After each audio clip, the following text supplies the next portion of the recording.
Madam President, thank you for talking to Radio Evropa. Thank you for having me. Last week you mentioned that the bridge in Mitrovica must absolutely be opened, but in a way that avoids conflict with Kosovo's international partners. Have you got any assurances from Kosovo's government that they will delay opening of the bridge at this moment and coordinate it with international partners? I must emphasize that since the very first moment when discussions on the bridge have started, in every single conversation that I've had with the government, there was always full reassurance that there will be coordination with the international community. And I think that is, of course, not only expected, but it's the rational thing to do, because when we're talking about security on the ground, of course, the first responder is the Kosovo police, the second responder is ULEX, and the third responder is NATO. And they work hand in hand to make sure that there's a peaceful and secure environment for all the people of Kosovo. Secondly, let's not forget that since the Banjska attack, our cooperation with NATO has actually increased. We have an additional 1,000 troops, and we have made sure, of course it was a NATO decision, that the presence of NATO in the border between Kosovo and Serbia is quadrupled. So there's a much bigger presence there that is helping us protect our border and is helping us protect our country from possible incursions from Serbia. So it's an extremely important role, and since 1999 we've worked hand in hand to make sure that every single decision on security, especially those that involve the north, given the destructive role of Serbia and its gangs, is taken together, because we all have the same aim, and as I said, that is peace and security for all of the citizens of Kosovo. And it is important that this work, this very close work, continues. Now, neither the government nor any other institution in Kosovo has given a date, because what I think is crucial is that initially we sit down with our security partners, with our allies and friends and partners, and we build a plan, and then the plan sets the date. It's not the other way around, because you can only know a date once you have all of the security concerns on the table, once you have a clear operational plan on how to deal with those security concerns, how to deal with any concerns that the citizens of Kosovo of any nationality might have, how we can talk more to civil society, and how we can make sure that both mayors of Mitrovica South and Mitrovica North are involved. But perhaps it is crucial at this point to explain why am I pushing forward for this solution. But before that, can I just ask you, Sure. Have you talked to Prime Minister Kurti at this time now, ever since the Quint requested to delay this for some time? Have you discussed with him this matter? So when you say delay, it would mean that a date was set. The date was never set. What the Quint has requested was that no step is taken in an uncoordinated manner.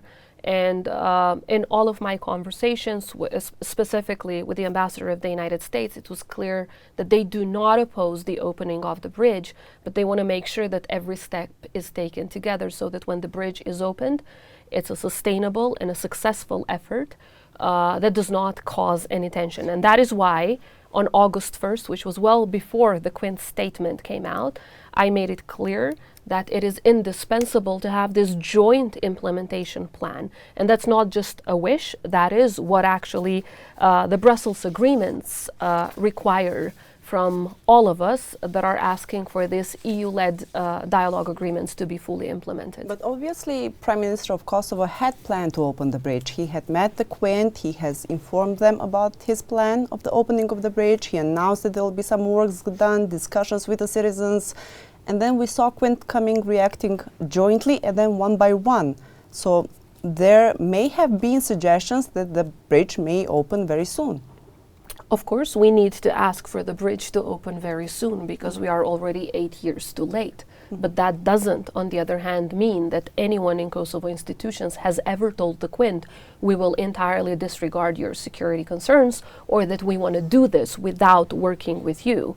I am not aware that the Prime Minister has ever told anyone in the Quint that he will do this without coordinating with them. Quite the opposite, as we have seen, of course, our conversations that we've had, also from the statements that he has made afterwards. It is clear that all Kosovo institutions are all in line when it comes to coordination with the United States of America, with the European Union member states and with all NATO actors, because it is in Kosovo's interest, and no one would benefit from a possible conflict between, as I said before, between Kosovo and NATO. And when I say conflict, I don't mean just conflict in terms of disagreeing in words, but it doesn't make any sense for us to do something without making sure that our security partners are on board, because it would backfire, it would cause a much bigger presence of NATO in the bridge, and that is not in the interest of Kosovo. Plus, it would feed on the narrative of some who are insisting that this must become a topic for the dialogue with Serbia again. And on this, I have been very clear. I think it is absolutely not in Kosovo's interest, is also against its constitution and sovereignty to go and have a dialogue with Serbia on the issue of the bridge. So as of right now, can we say safely that the bridge will not open at this time? Well, it depends what it means at this time, because our consultations with the international community are continuing. And of course, I discussed this with the KFOR commander today. I will have very important NATO meetings starting tomorrow and all of August before moving on with international travel. And in all of these high-level meetings with NATO, we will explain the following, if I might have a minute. So, some are saying discuss this in the dialogue. Well, there's absolutely no space for this, but at the same time, as I said, it would be not in the interest of Kosovo or even in the region. KFOR is insisting on that. It would, and we will clarify this with the high-level NATO delegations that are starting their visits in the next couple of days. But it would be actually a violation of the EU-led agreements if we would do that. It would be in contradiction of everything that the EU-led agreements have achieved, including the basic agreement of February 2023.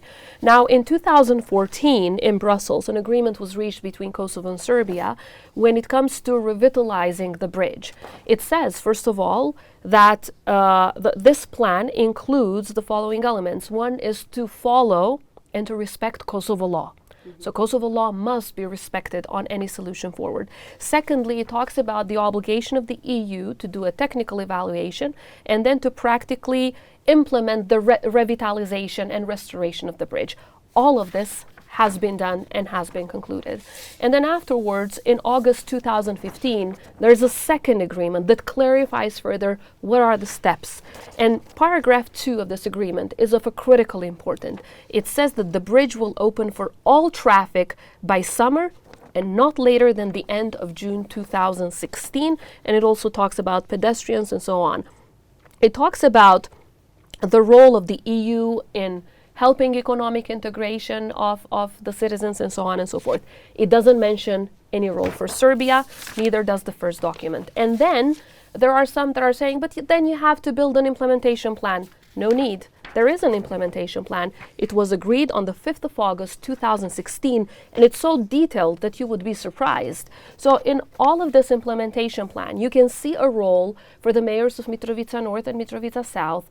You can see a role for those who would have to rebuild the road of King Petar Street, as they call it, and of course to revitalize and facilitate contacts between people in Mitrovica South and North, and exchanges and understanding. It also sets a role for KFOR and ULEX, which is why I said we have an obligation that stems from the EU-led dialogue. It says Kosovo Police, ULEX and KFOR, in line with their respective mandates as first, second and third responder, will ensure a safe and secure environment. They will consult on appropriate security measures, including with the two mayors. So this is what happens right now. There is no word over here that negotiations between Kosovo and Serbia must continue on implementation. Quite the opposite. They look at this issue as concluded, and then they invite the parties to talk about implementation plans for other issues, such as the energy, the association, and so on and so forth, and telecom. So both telecom and energy are finished, as you know. So, and however, the bridge has so never all opened. Of these, yes, it has not, for a very clear issue, because the mayor of Mitrovica North, who had a role here in the past, and of course the current mayor also had a role, was not cooperative on this regard. But I strongly believe that we should focus to the basics. Is it in the interest of citizens of all ethnicities to work with one another, to contact one another, to be able to exchange. Local Serbs fear opening the bridge. So again, let's go back to the basics. There are two other bridges, as you know, two other bridges which are open to traffic. So there are already bridges that are open to traffic that they are not fearing. What's to fear if a third bridge is simply open to traffic? It's become a symbol it has unfortunately become a symbol of separation, which is why we should all join forces in fighting separation and working for integration. Because in this century, where some of the most important values of the Euro-Atlantic community are multi-ethnicity, bringing people together, building bridges, we should not allow, without any, of course, specific big reason, to block people from communicating, from driving to both parts, the same way that from Pristina we drive to Gračanica without a problem, the same way that from Vitia you go to Klokot. So I'm talking about Albanian majority and Serbian minority municipalities. And as I said, traffic already goes from south to north and backwards. No. So this wouldn't be anything new. So we need to psychologically even remove the barriers that are keeping people from working with one another. What did the commander of KFOR say today at the meeting when you told him that this issue shouldn't go back on the dialogue? So, of course, we will continue our discussions. What I think is crucial is his request that we fully coordinate with NATO. And I agree with that. And, of course, I strongly believe that every step needs to be coordinated with NATO. Nevertheless, we also have a very clear view that two agreements and one implementation plan have been achieved. There was absolutely no space left for anything else to be discussed in Brussels. This issue has been concluded, and now we're asking for the EU-led dialogue agreements to be implemented. In addition to that, last year we had the basic agreement, Article 10 of which clearly requires that all past dialogue agreements should be implemented. So it would be also against the basic agreement which was achieved lately if we would reopen the agreements rather than just implement them. There's absolutely no reason to discuss this issue with Serbia, and I believe the understanding of our friends and partners in all of my conversations with them when we explain all of these is growing, is really growing. Are We're you getting on the there. same page with the Prime Minister Kurti? When was the last time you discussed with him this matter? Well, I would love if this question is posed to the Prime Minister as often as it's posed to me. When we last spoke about this issue, probably it was about a month ago, if I'm not mistaken, and we had a clear agreement on two issues. One, that this must not become part of the dialogue with Serbia, and secondly, that there must be coordination with the NATO presence here in Kosovo, which includes, of course, our EU partners that are members of NATO and others that are not in the EU, but also, of course, the United States of America as our main security partner. So we didn't have, since then, we did not rediscuss this issue because I did not see anything new. Of course, we need to continue. It doesn't mean that necessarily all of the details or the approach are the same, but on these two issues we were on the same page. I want to discuss the security situation in Mitrovica because the ambassador said that there is a real risk that could increase the threat of potential violence. What is the current security assessment of the situation regarding the bridge opening based on the information you have and that you can share with the public? Where is the threat coming from? So the threat definitely does not come from the Albanian population, and I strongly believe it does not come from the Serb citizens who just want to have a normal life in the northern municipalities either. There is a constant threat, as we all know, and as we've said it publicly many times, from forces that are financed, instigated, as well as pushed politically and trained militarily by Serbia. Of course, it is in Serbia's interest to always cause some sort of attention in Kosovo. And we're talking about people who lead gangs, we're talking about people who are terrorists and paramilitary forces. And these people are still free, led by Radojic in Serbia. They are free. Kosovo too? Is there anyone of them? Well, of course, we cannot release all of the details, but of course, they do have people within Kosovo who still try to hide their weapons, even as recent as just a few days ago. As you know, our police is still confiscating weapons that are hidden by certain people in the north. that cooperate with these gangs in Serbia, and of course always under the orders of the political mastermind of this, who is Aleksandar Vučić. And in this sense, we need to make sure, and as the ambassador said, that when we do this, we do it in a coordinated way, because doing it in an uncoordinated way, it might mean that there might be tensions that may risk lives, and we're talking here about lives of Kosovo police, lives of Kosovo citizens, as well as life of NATO soldiers, because they will get involved. So just to make sure that when it's done in a way that it's done properly, it's long term, but it's also secure. That is why we're all insisting that we sit down, and we agree that this is not an issue to be discussed with Serbia. We have to have everyone on the same page. I believe most of our international partners are already on that page, but we still need to work on this. And secondly, that this is an issue to be discussed and agreed when it comes to the implementation plan, not on the issue of whether the bridge should be opened. There's no question mark on that among our partners. We know that, it's clear, but if Prime Minister continues with his plan and decides to open the bridge, can that bring to the confrontation, as you said, between KFOR soldiers and Kosovo authorities? I don't think there's an if on that. The Prime Minister has been very clear that he will continue to coordinate with partners. I will continue as head of state and commander of the Kosovo Security Force to coordinate with partners. It is in our joint interest to have a successful opening of the bridge, which truly turns, as the agreements have provided, into a symbol, the symbol, in fact it says, the symbol of normalization in Kosovo. So it needs to be seen, in fact, as a celebration of multi-ethnicity, as a celebration of the values that we all share, rather than something that makes us argue with one another. But locals in the north don't see it that way. Well, I wouldn't generalize, to be very honest. I wouldn't generalize. Locals have been crossing the bridge on foot a lot. You know, you have people from Mitrovica, the south, who go and buy their cheese that actually is quite famous in the north. And there are Serbs from the north who go and visit a doctor in the south who they trust.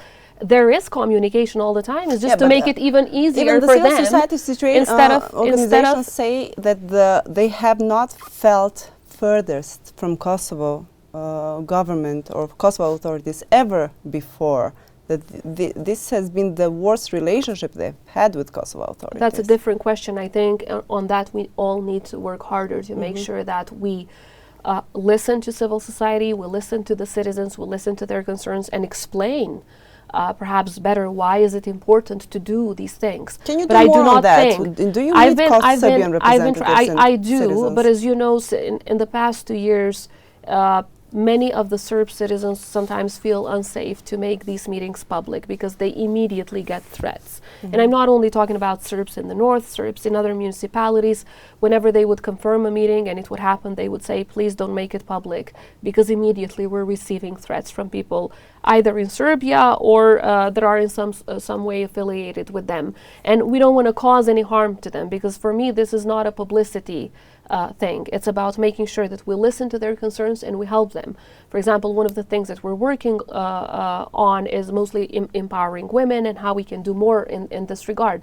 But at the same time, I do not want to publicize work that would endanger any of them. As we've seen, sometimes these Serb gangs go and burn down their house or their cars, threaten their kids in the kindergarten. So it's very important that their work is done in a way that they are also kept safe. But as I said, the bridge, in fact, the opening of the bridge and communication and just normalizing this, because it's not normal to not allow cars to cross through a bridge when in fact other bridges are being used for the same. That bridge has been destined since it was built for also driving on it. It has been revitalized, and the European Union has paid for projects to make it passable by cars as well as trucks, not just cars.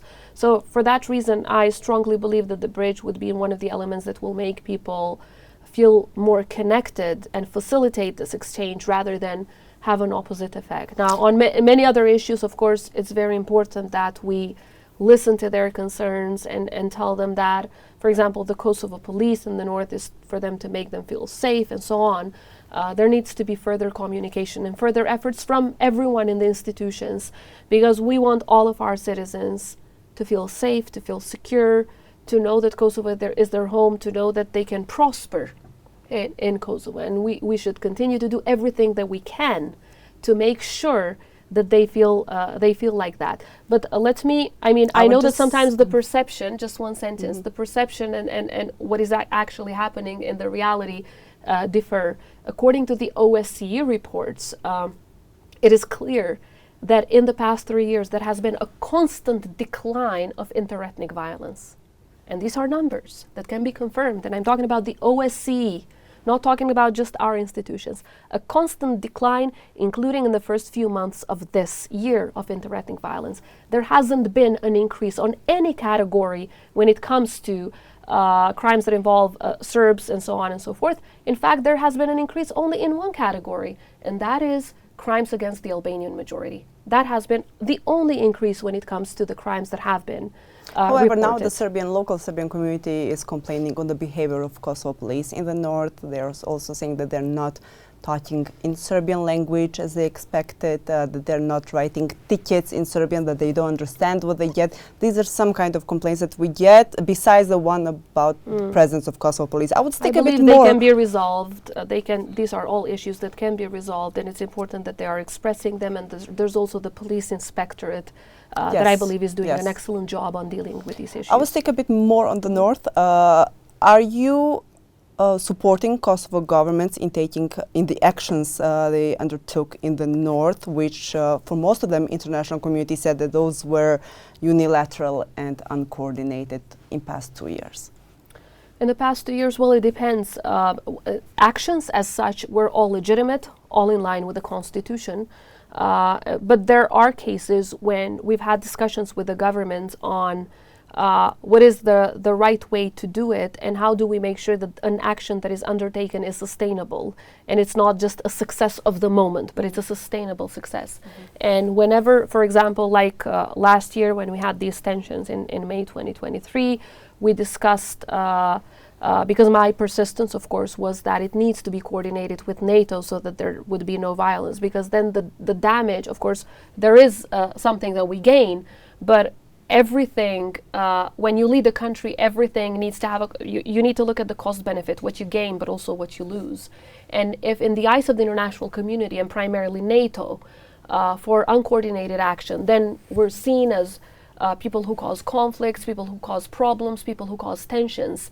That damages much bigger plans for Kosovo, which is joining NATO, which is, of course, starting with BFP and then NATO, although I believe now we have to start directly about NATO and a membership action plan. And this is currently on the pause due to the actions. We are, as I said, we are under discussion, not necessarily is it in the pause. Our institutions need to continue the work of preparing all of the documents. The US said that they are losing the reducing enthusiasm to help Kosovo. That's my point, because if we go back, as you know, I've been working in institutions for more than 2 decades. If we go back to the time when Kosovo declared independence, of course we were implementing some concessions which were not hurting Kosovo's sovereignty, but at the same time, in exchange of these concessions, we were getting the full support of the international community on our independence, on recognitions, and on memberships. I think it's about time that we get back to that kind of relationship with the international community, because what we get in exchange of coordination, because people see it as some sort of a bad or dirty word,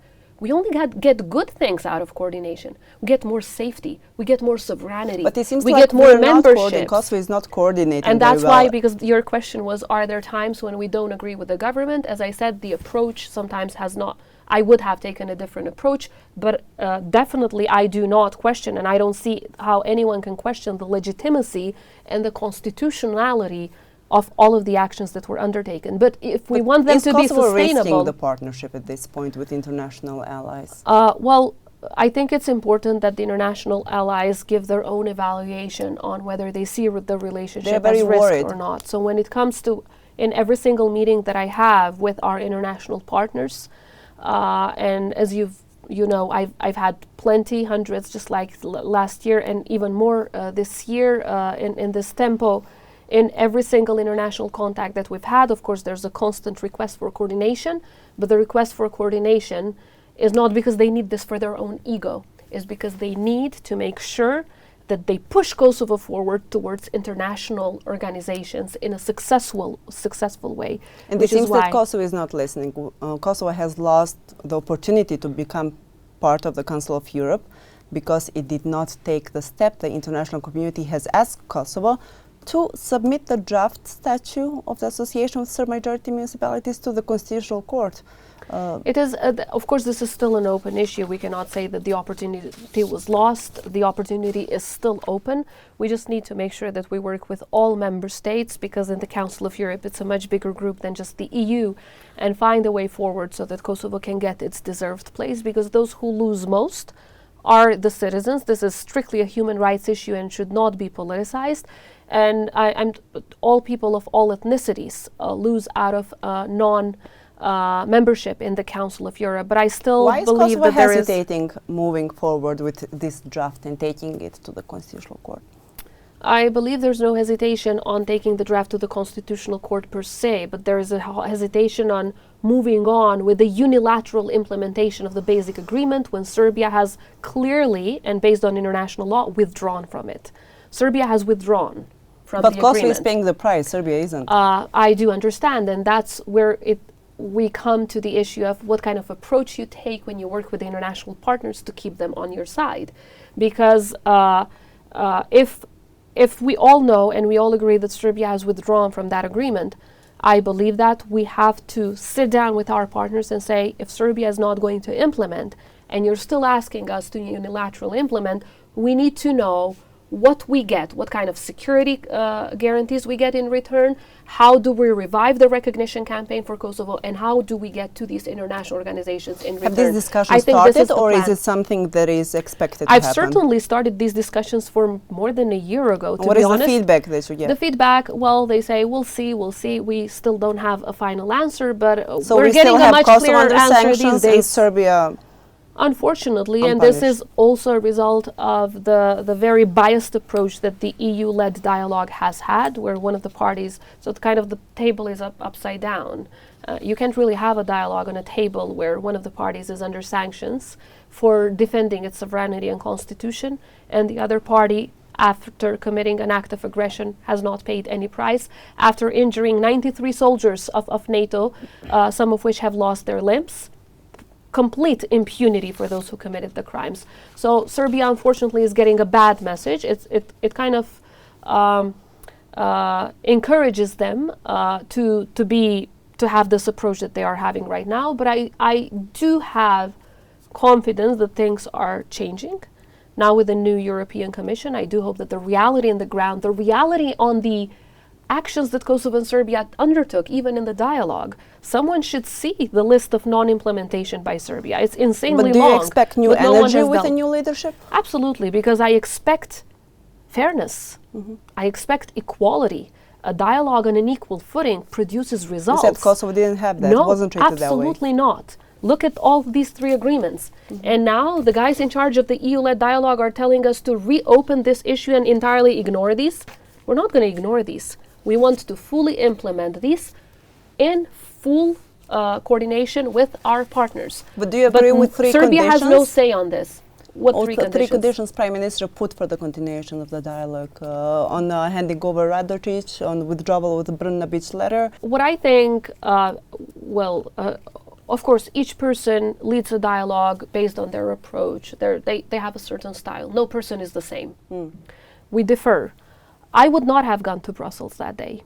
I would definitely had not gone to Brussels without removing the EU measures against Kosovo.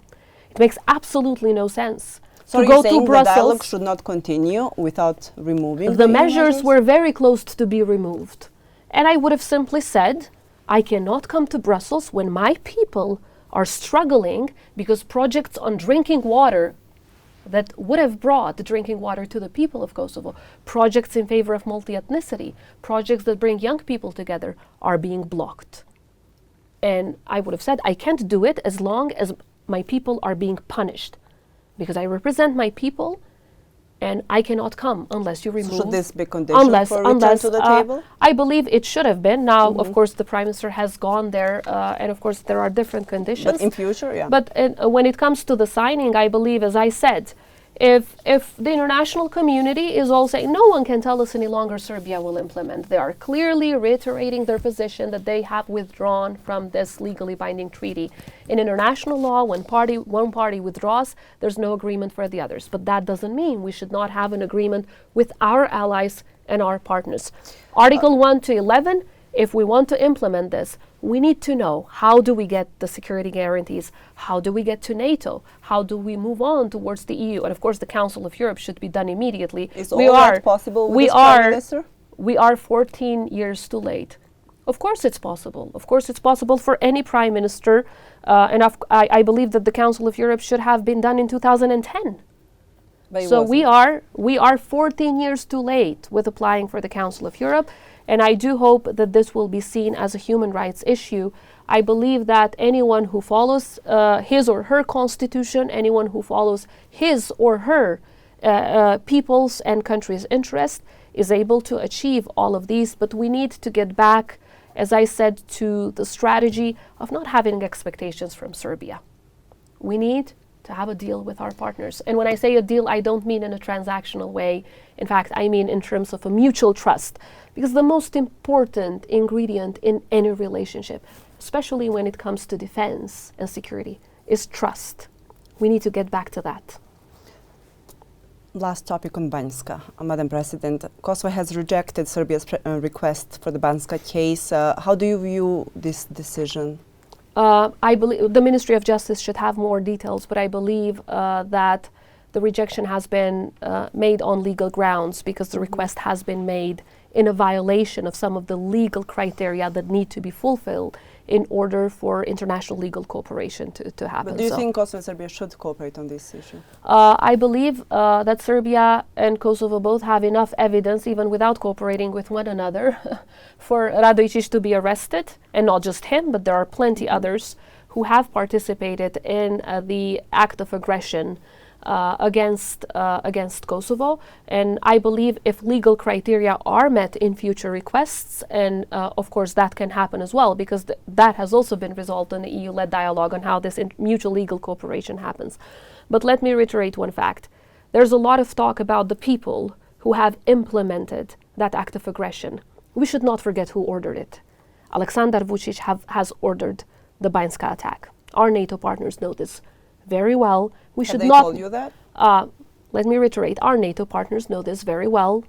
He was the mastermind, and he continues to be the mastermind of any attack and any tension, not just in Kosovo, but the rest of the region as well. So we all need to be mindful, because when you deal with minds like that, you need to gather around, regroup, reorganize, understand who your friends and partners are, and work with them to prevent such scenarios which are trying to bring back our region to the 90s. Has any of Kosovo's allies confirmed this? You do know that I would not say something like that just because I believe it is like that. This is not just an assumption. It's not a political assumption. I know for a fact that Aleksandar Vučić is directly involved in ordering the Banjska attack. Why is the And West as I said, hesitant? our NATO, well, that is a question that others need to be asked. Do you ask them about that? All the time. What do they say? In every single meeting. Well, I get different answers depending on who I ask. Like? I need to keep some things under discretion because of the rules of diplomacy. But we continue to work with our partners. There is no other way. Kosovo's place is in Euro-Atlantic institutions. These are countries with which we share the same values, the same foundational values that stand at the foundations of our country. So despite of little agreements on approaches that we might have, we're going to end up as part of that family sooner or later, and we need to work together on this.